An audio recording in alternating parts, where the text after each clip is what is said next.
Okay, hello everyone. Welcome to my channel. My name is Jilton Roy, and today in this sessions we'll be solving lots of numerical based on matrices. Since this is the third part of matrices series, so in this videos we will be solving numericals based on matrices. Okay, then let's begin the class. Here this is the first question. ये आपका first question है. यहाँ पे दिया हुआ है कि एक मैट्रिक्स है जो A है जिसका ऑर्डर है 3/3, उस मैट्रिक्स का ऑर्डर 3/3 है and also given that determinant of the matrix, जो मैट्रिक्स है उसका डिटर्मिनेंट भी गिवन है, determinant is 3. So now we have to find this expression. उसको इस एक्सप्रेशन को हमें सॉल्व करना है. एंड सिंस देखो हमारे पास कुछ नोट्स है, यहाँ पे मैंने कुछ नोट्स लिखा है, जैसे कि if we have a matrix A and we multiply with the adjoint of that matrix, then we will get the determinant of this matrix and with the multiplication of this identity matrix. This is the properties of matrix. Okay, another condition है कि if A is a square matrix of order n, अगर हमारे पास एक matrix A है जिसका order n है और उसका डिटर्मिनेंट दिया हुआ है कि डिटर्मिनेंट m है, तो उस टाइम में जब हमारा कि adjoint of that adjoint of matrix A, so that means in this case the determinant of adjoint of matrix A will be m order of the matrix to the power n minus 1, where n is the order of the matrix. That means m determinant है और determinant का जो उसमें जो इस ये जो expression होगा determinant of adjoint of this matrix वो क्या होगा, इक्वल टू m जो यहाँ पे क्या है m है डिटर्मिनेंट, ये पावर क्या होगा, पावर होगा n माइनस 1.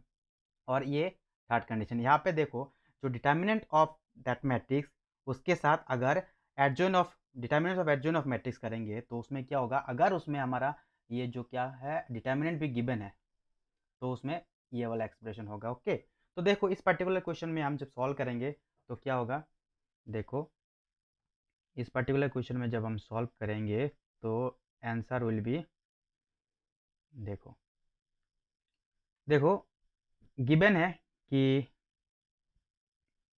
ये determinant of matrix A is equal to क्या है, गिवन है 3 है. ओके, अभी अगर determinants of adjoint of A लेते हैं तो क्या हो जाएगा, 3 है ना. अगर इस मैट्रिक्स को देखो यहाँ से अगर ऐसे करते हैं, इनवर्स का ये लिखा निकालते हैं तो ये हो जाएगा 1/3, है ना. तो देखो इस एक्सप्रेशन को जब करेंगे सॉल्व करेंगे तो इसमें ऑर्डर ऑफ द मैट्रिक्स क्या है, order of the determinant of the matrix 3 है. अभी एडजॉइन ऑफ ए निकालेंगे तो इसका ऑर्डर क्या है, एन. तो एन क्या है, 3 ऑर्डर, क्योंकि अब 3/3 है ना, तो 3 माइनस 1 करेंगे and this is equal to 3 square and this is equal to 9, है ना. और अगर एडजॉइन एडजॉइन ऑफ ए करते हैं, उसका अगर हम डिटर्मिनेंट लेते हैं तो इस केस में क्या हो जाएगा, देन आंसर विल बी क्या होगा, आंसर विल बी 9 स्क्वायर हो जाएगा. बट देखो यहाँ पे इन्वर्स का निकालना है तो हमने इसको क्या करेंगे, एडजॉइन ऑफ ए इन्वर्स करेंगे और उस केस में क्या हो जाएगा 1/9. सिमिलरली यहाँ पे भी हम करेंगे adjoint of A inverse mod लेंगे और this is equal to 1/9 square, this is equal to 1/81. Similarly अगर देखो एडजॉइन ऑफ ए इनवर्स करते हैं तो उस केस में क्या हो जाएगा, हमारा answer will be 1/81, 3 minus 1, this is equal to 1/81 square. और अभी स्क्वायर कैसे इस शॉर्ट में निकाल लेंगे इसका स्क्वायर. देखो 81 100 से कितना कम है, 19 कम है, 19 कम है ना. तो अगर 80 से 19, 80 से 20 कम कर दो क्या हो जाएगा 60, और इधर 1 है और उधर 1, 1 + 1 2, दैट मीन्स 2. अभी 19 कम है तो 19 का स्क्वायर होता कितना होता है 361, दैट इज 1656.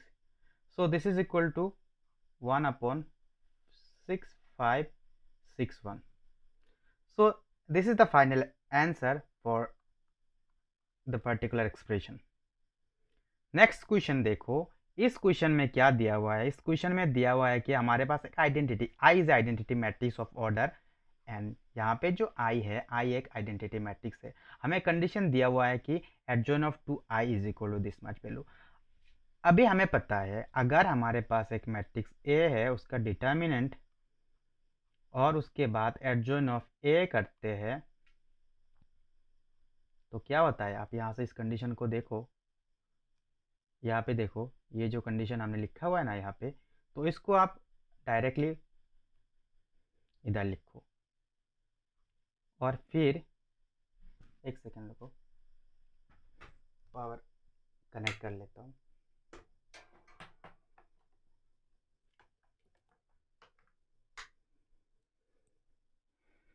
फिर देखो एडजॉइन और इज इक्वल टू क्या हो जाएगा, यहाँ पे क्या होगा, जैसे कि हमें उधर क्या होता है, देखो डिटर्मिनेंट होता है ना, डिटर्मिनेंट और इक्वल टू इसके साथ एक आइडेंटिटी मैट्रिक्स होता है, तो इसके साथ कंपेयर करो। कंपेयर करेंगे तो क्या होगा, इधर होगा टू आई और adjoint of two I and this is equal to two I mod और आई, है ना।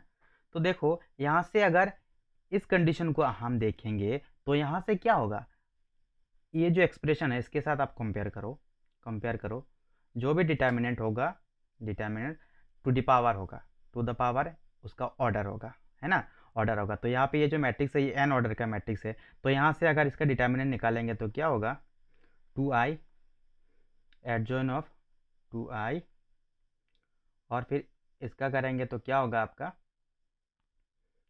क्या हो जाएगा, टू, इस कंडीशन को मर्ज करो, कंडीशन को, यहाँ पे क्या होगा, two to the power n I से आई कैंसिल कर दो, यहाँ पे एक आई रह जाएगा और यहाँ से adjoint of two I and this is equal to to the power, इधर से एन ले आओ, n minus one into I हो जाएगा। तो इन दोनों को कंपेयर करो, इन दोनों को कंपेयर करेंगे तो two to the power n minus one is equal to two to the power k, therefore k is equal to n minus one. तो k is equal to n minus one will be the answer. Next जो है, यहाँ पे देख सकते हो, अगर हमारे पास एक मैट्रिक्स है, यहाँ पे एक मैट्रिक्स दिया हुआ है और इस मैट्रिक्स का हर एक एलिमेंट जो है वन वन है, तो हमें फाइंड करना है eigen value of this matrix m। So in this case क्या होगा कि अगर हमारे पास हर एक एलिमेंट वन वन होता है तो उस केस में देखो ट्रेस ऑफ ए मैट्रिक्स क्या होता है, ट्रेस ऑफ मैट्रिक्स m मान लो क्या होता है, देखो ट्रेस ऑफ द मैट्रिक्स क्या होगा, हमारे सम ऑफ द आइगन वैल्यू होगा, है ना। तो देखो सम ऑफ द आइगन वैल्यू क्या होता है, ट्रेस ऑफ द मैट्रिक्स क्या होता है, principal diagonal element, sum of the principal diagonal element. तो अगर principal diagonal elements one plus one करते हैं तो थ्री हो जाएगा। सो जब भी हमारे सारे हर एक एलिमेंट वन वन होता है उस केस में एक हमारा आइगन वैल्यू होगा, आइगन वैल्यू जो होगा एक हमारा क्या होगा, उस केस में एक हमारा आइगन वैल्यू होगा ऑर्डर ऑफ द मैट्रिक्स होगा, ऑर्डर ऑफ द मैट्रिक्स होगा और एक बाकी हमारे सारे जितने भी होंगे जीरो होगा, एक हमारे ऑर्डर ऑफ द मैट्रिक्स बाकी जीरो जीरो एंड जीरो, एक हमारा order of the matrix and बाकी जीरो जीरो होंगे। जब भी मतलब हमारे हर एक एलिमेंट्स वन वन होता है तो उस केस में हमारा one of the eigen value will B order of the matrix and rest of eigen value will B zero zero. So in this case answer will B this one.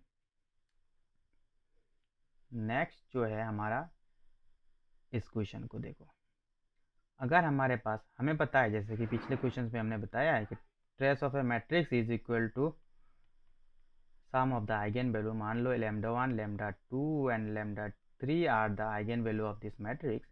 सो अगर यहाँ से इस टाइप के question जो होंगे ना, यहाँ पे एक ऑप्शन लोग को लेकर देखो, अगर ऑप्शन सेटिस्फाई हो रहा है तो हमारे ये वही हो जाएगा आंसर। तो देखो यहाँ पे सिक्स आना चाहिए ट्रेस ऑफ द मैट्रिक्स। अगर देखो यहाँ पे अगर one seven minus one six करेंगे तो सिक्स आ रहा है। देखो अभी product of the matrix is equal to determinant of the matrix होना चाहिए, प्रोडक्ट क्या हो रहा है, प्रोडक्ट तो यहाँ पे क्या होगा, सेवन प्रोडक्ट तो माइनस जीरो हो जाएगा, अगर उसका ये है तो उसका प्रोडक्ट तो जीरो नहीं आ सकता है। तो इस क्वेश्चन को देखो, इस ऑप्शन को देखो, 7 माइनस 1 6, ओके 7 माइनस 6, और अगर इनको मल्टीप्लाई करते हैं तो हमारा प्रोडक्ट तो जीरो नहीं आ रहा है, कुछ ना कुछ तो आ रहा है, तो इसका मतलब ये सेटिस्फाई कर रहा है। बाकियों में देखो, 1 square equal to 1, 3 square equal to 9 and 4 square equal to 16, so 26 हो जाएगा। क्यूब में देखो, 1 cube equal to -1, 3 cube equal to 27, 4 cube equal to 64 करोगे तो क्या हो जाएगा 90, मतलब सेटिस्फाई हो रहा है, इसका मतलब यही हो जाएगा हमारा आंसर। नेक्स्ट जो है ये क्वेश्चन, तो जब भी हमारे पास कोई मैट्रिक्स है और उस मैट्रिक्स का अगर एक रो और एक कॉलम किसी नंबर का स्क्वायर मल्टीपल है, तो उस केस में हमारा one of the eigen value हो जाएगा हमारा trace of the matrix and rest of eigen value will B 0 0। मतलब ये है कि अगर इस रो में 2 से मल्टीप्लाई करेंगे तो ये रो मिल जाएगा, और यहाँ से ये करेंगे 3 से मल्टीप्लाई करेंगे तो ये मिलेगी आपको। इसका मतलब कि एक रो किसी स्क्वायर किसी स्केलर नंबर का मल्टीपल है, तभी हमें दूसरा रो मिल रहा है। तो उस केस में क्या होगा, one of the matrix will be trace of the matrix, one of the eigen value will be trace of the matrix A, and this is equal to 1 + 4 + 9, and this is equal to क्या हो जाएगा 10 और 14, और बाकी 0 0 होंगे। Next जो है हमारा ये वाला क्वेश्चन, ये क्वेश्चन देखो, यहाँ पे एक मैट्रिक्स दिया हुआ है, ये मैट्रिक्स है एम मैट्रिक्स। सो देखो, जैसे कि हमने बताया कि trace of the matrix is equal to क्या होता है हमारा λ1, λ2, λ3, ये सब क्या है, ये सब है हमारा आइगन वैल्यूज। तो यहाँ से किसी एक ऑप्शन को उठाकर देखो, पुट करके, कि हमें ये मिल रहा है कि नहीं। देखो यहाँ पे देखो 7 और +7 -7 0 आ रहा है, ओके 0 आ रहा है, और यहाँ पे सारे के सारे वैल्यू देखो 0 है, 0 आ रहा है, ठीक है। अभी इनको मल्टीप्लाई करके देखो 0 आ रहा है कि हाँ 0 आ रहा है, इसका मतलब ये हो जाएगा आपका आंसर। नेक्स्ट जो है आप इस क्वेश्चन को देखो, ये जो क्वेश्चन है, इस क्वेश्चन में आप देखो सेम कंसेप्ट लग रहा है कि trace of the matrix is equal to sum of the eigen value. Trace of the matrix जो होता है, trace of the matrix is equal to क्या होगा λ1, λ2, λ3, ये सब क्या है आइगन वैल्यूज है। तो अगर ये आपका आइगन वैल्यू है, तो यहाँ से किसी एक नंबर को उठाकर पुट करके देखो, अगर हो रहा है, इसका मतलब ये हो जाएगा आपका आंसर, है ना। तो देखो कौन सा नंबर पुट करने से ये आ रहा है, मतलब ये है कि अगर इन नंबर को, जैसे कि हमने बताया कि trace of the matrix is equal to sum of the, trace of the matrix क्या होता है, प्रिंसिपल डायगोनल एलिमेंट ही होता है ट्रेस ऑफ द मैट्रिक्स, है ना। तो अगर ये ट्रेस ऑफ द मैट्रिक्स -5 -2 ये है, तो इसको अगर हम ऐड करेंगे तो क्या मिलेगी हमें,